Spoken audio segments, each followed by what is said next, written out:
internet of value at Ripple, we're thinking much bigger than just cross-border payments. It's kind of like Amazon with rare books in the early days, just this market happens to be a $10 trillion market. We are at a historic turning point. Said in the past that you are doing for money what email did for communication. Moving the whole revolution forward. Take on it. There's trillions of dollars parked around the world. XRP. Is there a possibility that Ripple could take over SWIFT one day? Well, welcome back, ladies and gentlemen, to episode 2 of our script. Let's get right into today's video. The information we're going to go over today in regards to Ripple and XRP is going to leave you extremely bullish. So I recommend you pull over if you're driving, take a seat if you're standing, and really dial in here. We're going to go over some very heavy information that is going to blow your mind. We're going to get into a working paper by the BIS Innovation Hub. This investigation was triggered by a tweet by Anderson. I can see the future, hashtag AMM. AMM was just activated, and that is the automated market maker on the XRP ledger, and this is monumental. And this working paper, what you're going to hear in this working paper, your jaw is going to completely drop, because one of the individuals that wrote this is Tobias Adrian. If you guys remember him, he was on a panel with Brad Garlinghouse. Is that there's huge financial exclusion, and these technologies have proven to increase financial inclusion enormously. So I think you have to look broadly around the world. I think this is one motivation, and I think the Ripple example is one example, and Norman has talked about that, is that international payments are very expensive, and the structure is not very well built. And the title of this working paper is Trust Bridges and Money Flows. And with AMM now being activated, everything is starting to make sense. You need to understand that Ripple and XRP, I know we sound like a broken record, but it is going to have such a big role in the financial infrastructure in the next gen that the price of XRP and the demand for XRP is going to be crazy. I mean, just take a look at this panel. This was the Japan FinTech Festival that took place, and under re-architecting the financial system, we have Rahul Advani, policy director at Ripple, and we have, Zodiac Custody. We just covered Zodiac Custody in last night's episode. What are the odds? With individuals from Accenture, Ripple partner, individuals from the Monetary Authority of Singapore. And if you guys remember this name, Subnindu Mohanty, he's the same individual that is on the board of advisor on the Modular Foundation, Supinda Mohanty. This is very important because the Modular Foundation has been working with the Interledger Protocol and Ripple since day one, for a very long time. And Google is backing them, Bill and Melinda Gates Foundation, Monetary Authority of Singapore, of course. This has been ongoing for a very long time, and a lot of people are going to regret this opportunity of not hoarding XRP. BIS working paper. Listen to this part, especially now with the automated market maker implemented. And keep in mind, when I covered this document in the past, I stated that whatever they talk about here, it's just all proof of concept, nothing set in stone, and they even say that. Extensions and further considerations. Nothing has been set in stone, and they're still exploring. Listen to this. Now we have XRP, AMM, and we're going to get the liquidity pools going. Listen to this very carefully. Liquidity in the foreign exchange market is a key factor of success. The currency pairs traded on the marketplace will naturally gravitate to those offering most liquidity. Moreover, central banks could participate in the foreign exchange markets to provide further liquidity, especially where markets are thinner to start with. Also, the foreign exchange market can be designed to draw lessons from decentralized finance, such as building liquidity pools, and it says see box 2. Here's box 2, liquidity pools, and then they give examples, which we're going to get into.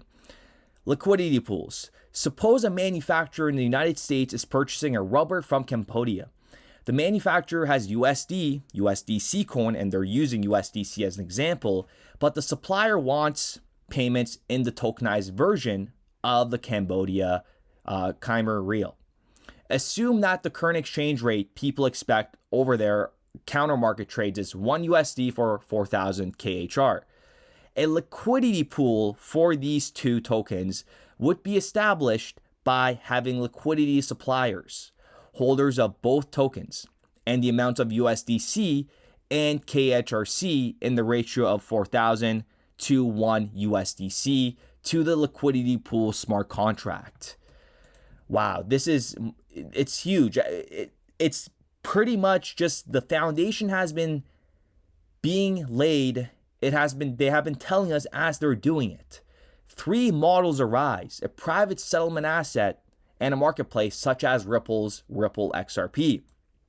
A public solution potentially run by a regulated private entity has key advantages such as tackling coordination problems around centralizing participation and liquidity provision, offering clear and trusted governance and operational stability, and providing full compatibility with financial integrity standards. And Ripple ticks all those boxes off.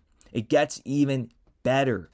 Moreover, costs and the trust network can be reduced further by public policies. These include licensing requirements and supervision of money issuers and gateways. Ripple would be a money issuer and a gateway. These policies help lower the costs for gateways to trust issuers of money and for end users to trust gateways. Moreover, if the tokenized money is issued by already closely regulated institution or central bank, trust costs decrease further. Costs are very important. And going back to this document from 2016, the cost of cutting case for banks, this is the return on investment of using Ripple and XRP. Look at this. This is gold right here. This is their pitch book from 2016. And can you imagine what their pitch book is now, dating to March of 2024? Look at these numbers. Before we get into the numbers, look at this. So here we have the XRP pool and we have the correspondent banks. Just like what they were talking about in regards to their liquidity pools on the BIS Innovation Hub working paper. Okay. When we go into what they say here, by consolidating liquidity to service international payments from many disjointed international Nostro accounts into one XRP pool, respondent banks allocate less total liquidity to service the same volume of global payments. Here's how. The bank only has to hold its domestic currency and maintain one account with XRP. The bank only needs enough XRP on hand to service its largest expected payment obligation. By making markets directly between its domestic currency and XRP, the bank minimizes the number of intermediaries involved in their markup on spreads. This is very important when you go into the payment infrastructure costs, because if you're looking at the current system compared to Ripple, without XRP, it is significantly lower. But here is the plus. This is the big kaboom moment. You have the current system, SWIFT, ACH, all the, this is kind of old, but it's the same mechanism for fees are still in place. And then we have the Ripple enterprise, but the incentive of XRP and lowering your costs, right? You have Ripple plus XRP, which drastically decreases your fees from an institutional perspective. So we have Ripple alone, but the incentive of using XRP makes it 10 times better. So why are they not going to use XRP, right? That's the real question. I mean, we all know they're going to use it. It's just a matter of time. And to finalize what their pitch book is here and what the banks see, our respondent bank that processes 12 billion in international transactions a year over 5 corridors with an average transaction size of 6,300 can assume a conservative estimated 10 million one-time cost of deploying Ripple and a payback period of less than 15 months. Deployment costs for Ripple will vary depending on the bank's size and infrastructure, but a bank's associated savings occur faster for a larger bank due to higher payment volumes, resulting in a comparable payback period to the model. This is huge. I mean, when everybody starts adopting XRP and when the demand starts to increase and when everybody's ready to go, I mean, a triple digit XRP is going to be peanuts. I'm telling you right now, don't listen to the outside noise whatsoever, but just know what we're holding is huge. With that being said, ladies and gentlemen, I do appreciate every single one of you guys. The writing's on the wall. It's a matter of if you understand it, if you don't. Some people will just not understand it, and the people that do, well, you know exactly what I'm thinking. We started building RippleNet with the thesis that crypto liquidity would eventually be able to support robust global payments, large payments.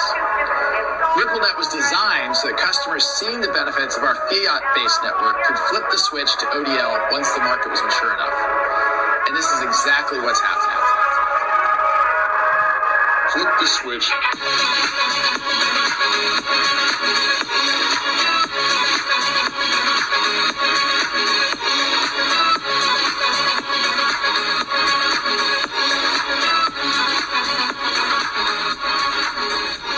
I think what we're building has, it's solving a real problem. And I think all of the tokens, my advice to anybody would be, understand the utility. If there's real utility and there's real value being delivered to a real customer, there will be value in the token.